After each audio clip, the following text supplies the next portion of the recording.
Hey! Magandang araw mga kasisid.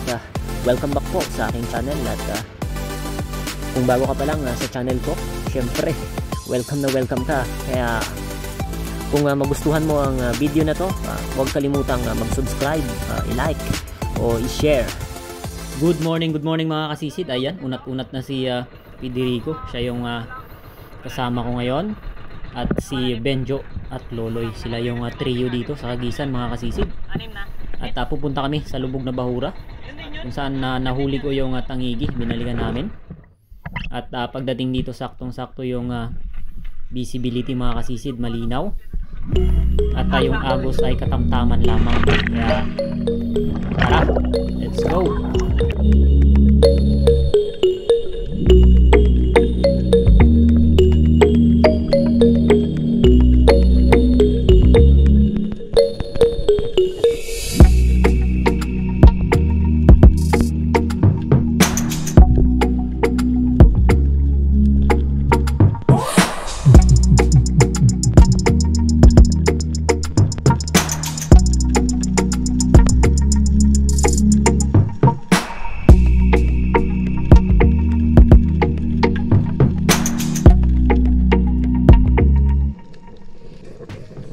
After ng mga ilang dive mga kasisid ay ito, meron ako nakitang target dahil napakaraming isda na nandito.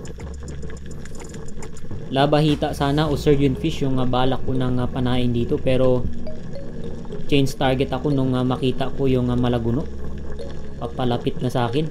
Kaya lang nung pagkalabit ko mga kasisid, hindi tinamaan. Ganun talaga, minsan ay sa unang kalabit sumasablay.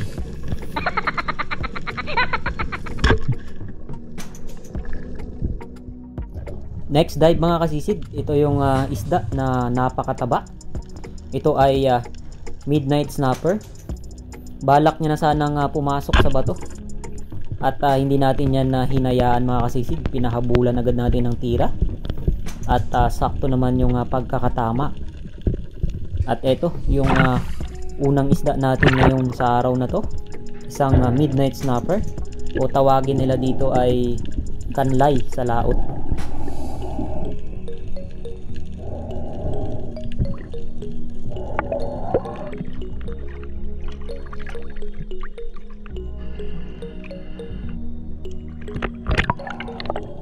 At sumunod na sisid, ito, lapu-lapu naman yung nakita ko dito. Good size na ito, hindi ganun kalakihan. Kaya nilapitan ko dahan-dahan at sakto namang hindi gumalaw. At pagkalabit natin mga kasisid ay sapul na sapul, nahasang.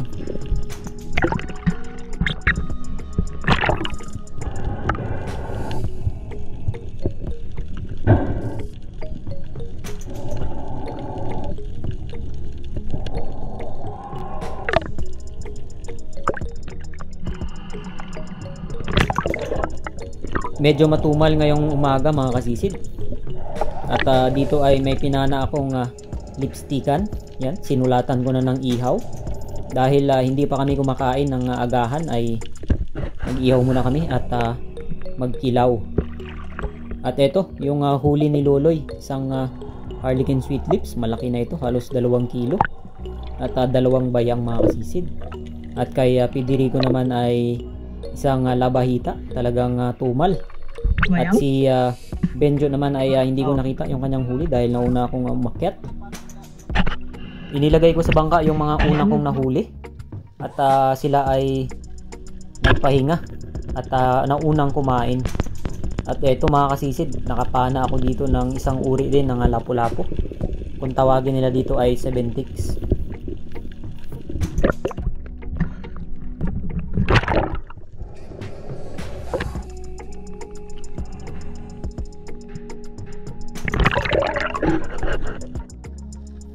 Tuloy-tuloy lang sa pagsisid mga kasisid at habang sila ay kumakain, ako ito, dire-diretso pa rin yung pagsisid. At nagtry ako mag-ambush dahil wala na akong makitang pwedeng mapana kapag ako'y nasa itaas. Dito, nagabang ako sa ilalim. Pero walang nagpakita mga kasisid. Kaya pumaibabaw muna tayo mga kasisid para kumuha ng panibagong hangin at i-relax yung ating katawan. at bago ulit sumisid. Pero habang nagre-relax ako ay dumaan naman itong 3 pirasong tribali o yung kawayano na tawagin. Kaya agad-agad akong napasugot at yung pinakamalapit sa akin ay yun na yung kinalabitan ko mga kasisid at sumiri. Malaking talakitok din ito. Kaya yung bala parang plastic na lang kung hilain niya.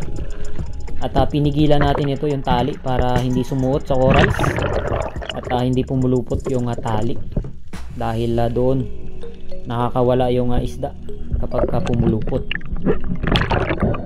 Dito ay nilaro-laro ko muna ng ilang minuto dahil malakas masyado, hindi ko mahila kaagad, lumalaban.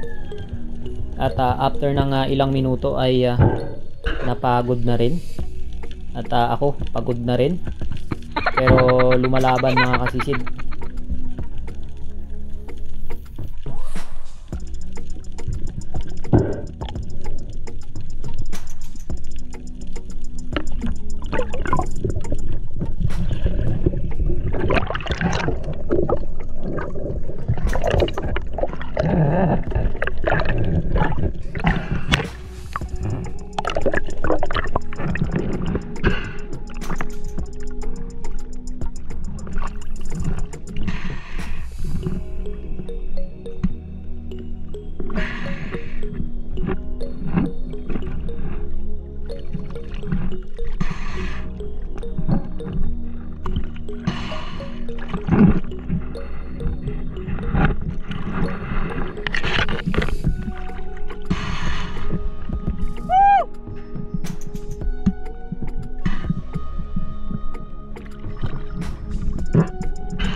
Habang pabalik ako sa bangka mga kasisid ay nakita ko itong mailap na oriental sweet lips o lipti. Ang tagal ko na nag-antay sa kanya pero hindi lumalapit, kaya ako na yung sumugod nung nagkaroon ng blind spot. At nung pagkalabit ko mga kasisid, hindi rin tinamaan. Sayang, laking lipti na sana ito.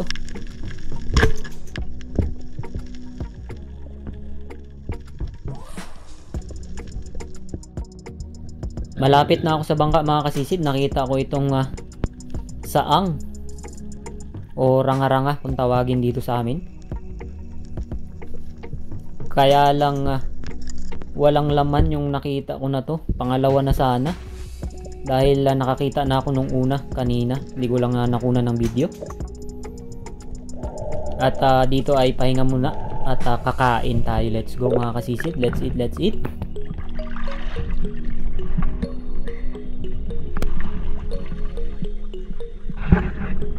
Kain muna, gutom na, sila ay tapos na kumain.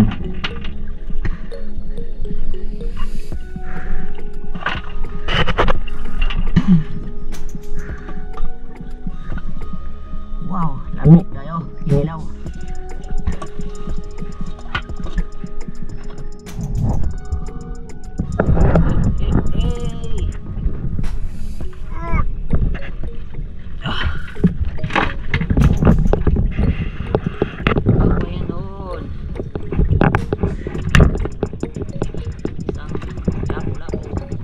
Shoutout muna tayo mga kasisid habang kumakain ako. Let's eat mga kasisid. Kinilaw yung ulam, napakasarap.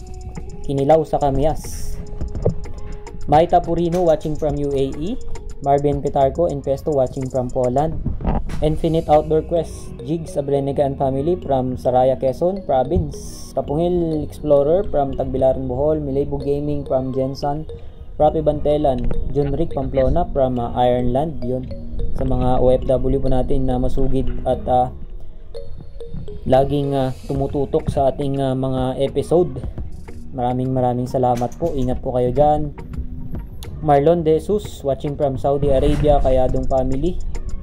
Gerald Toledo, Johnny Jactin, Steve Obias, Mick Claros, shoutout po sa Upsilon P Sigma from Asin City chapter.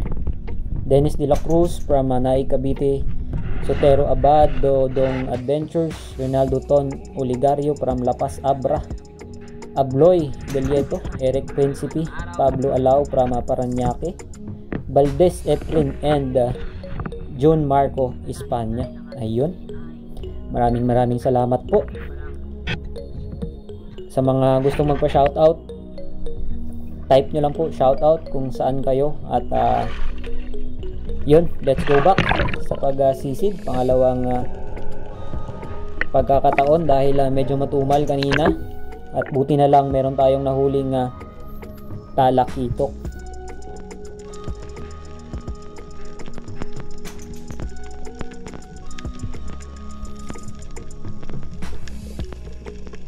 At dito, ambush yung ginawa natin. Hindi naman nabigla yung tiyan natin dito dahil matagal na yung pahinga na ginawa natin dito bago nagsisid. At nag-abang ako kung ano yung isda na pwedeng mapana dito. Hindi tumagal, merong lumapit na midnight snapper. Napakalaking midnight snapper na ito. Kaya kung nakahanap ako ng pagkakataon para kalabitan ay hindi na tayo nagatubiling kalabitan mga kasisid. Pinana na natin to kaagad dahil good size, malaki. Ito na ata yung pinakamalaking midnight snapper na nahuli ko.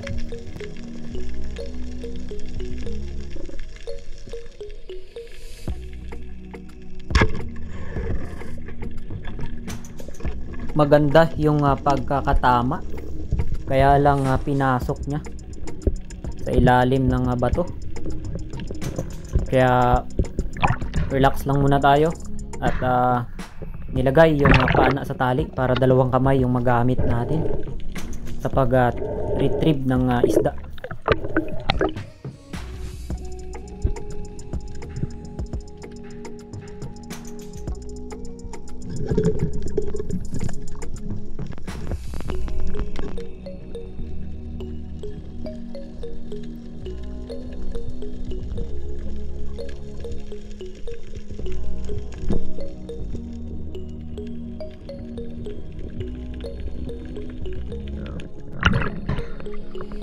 Laki.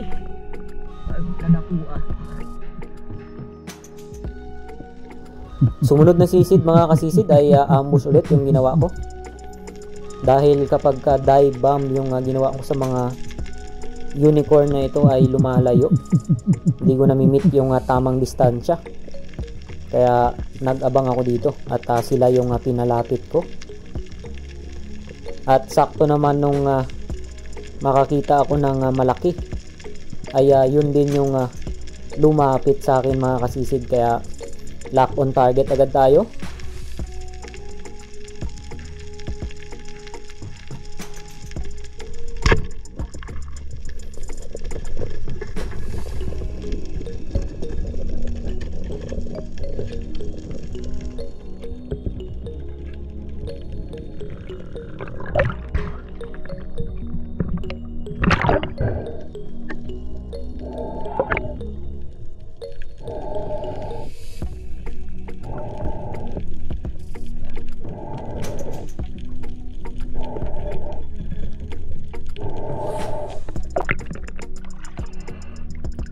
Slick unicorn yung klase ng sura na to.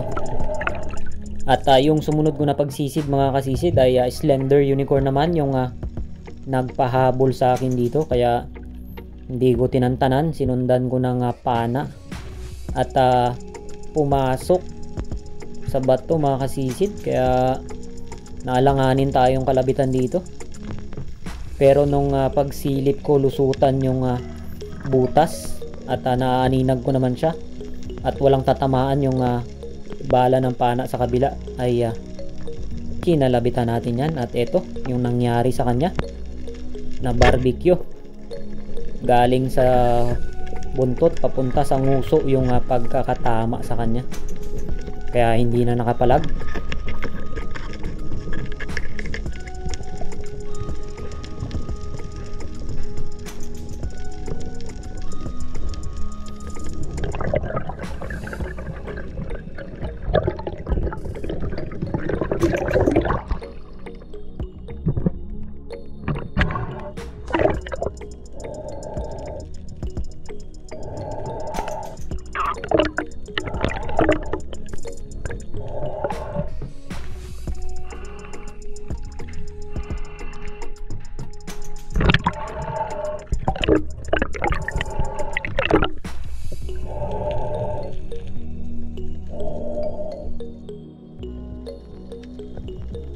Next dive mga kasisid, another ambush dahil hindi na effective yung dive bomb.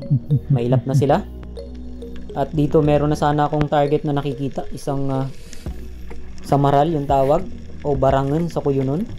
Ito ay uri rin ng rabbit fish. Kaya lang lumayo. At meron ako nakitang talakitok na papalapit. Ang tawagin nila dito ay putian. Malaking putian na ito mga kasisid, kaya change target agad. At nung pagkalabit ko mga kasisid, saktong sakto sapul.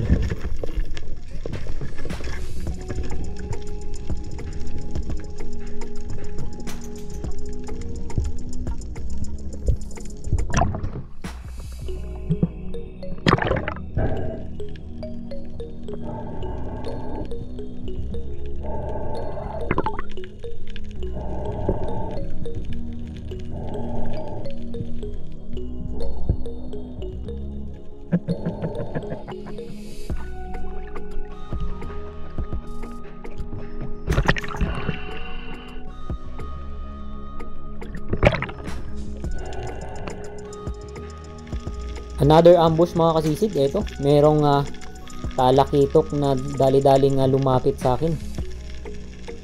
Isang bluefin trevally. At malapit ko na sanang kalabitan, kaya lang biglang nagulat. Buti na lang nagkaroon pa tayo ulit ng pagkakataon para kalabitan at second chance ay yun. Tinamaan mga kasisid, medyo mataas lang.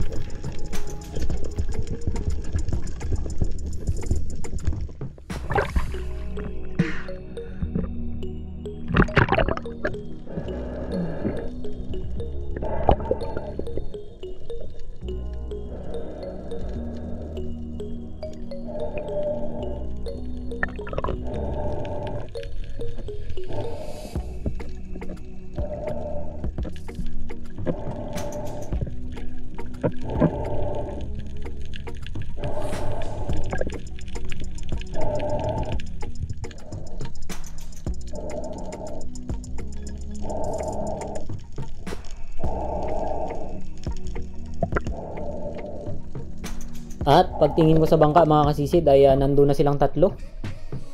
Prepare na para umuwi. Kaya dali-dali na rin akong pumunta sa bangka mga kasisid.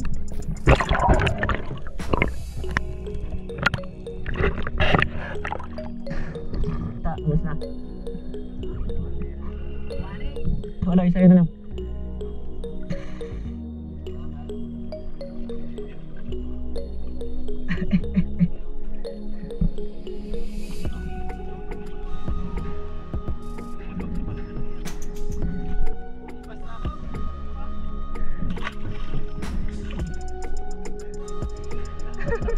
Ano nga, laki. Kaya pala bigat. Nice.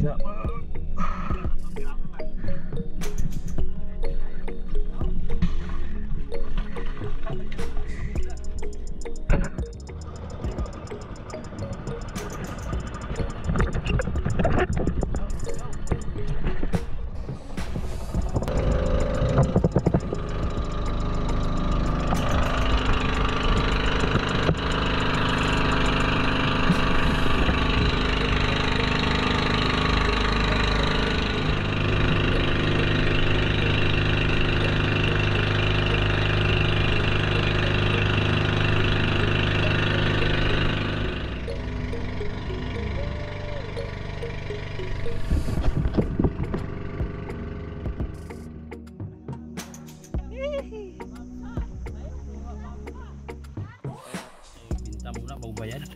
Ano yan? Laway yan.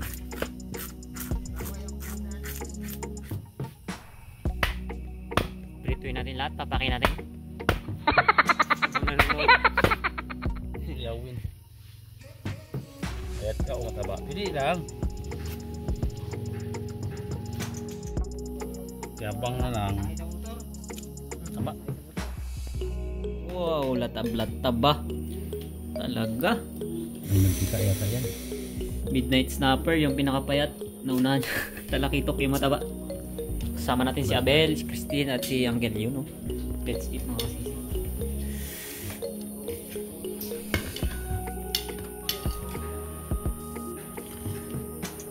Sarap talaga na luto ko. Sariling atin, pangkiligin. Kulihan kayo may... Sariling atin tanggiligin yun talaga. Sa hangin kasi. Masarap din talaga.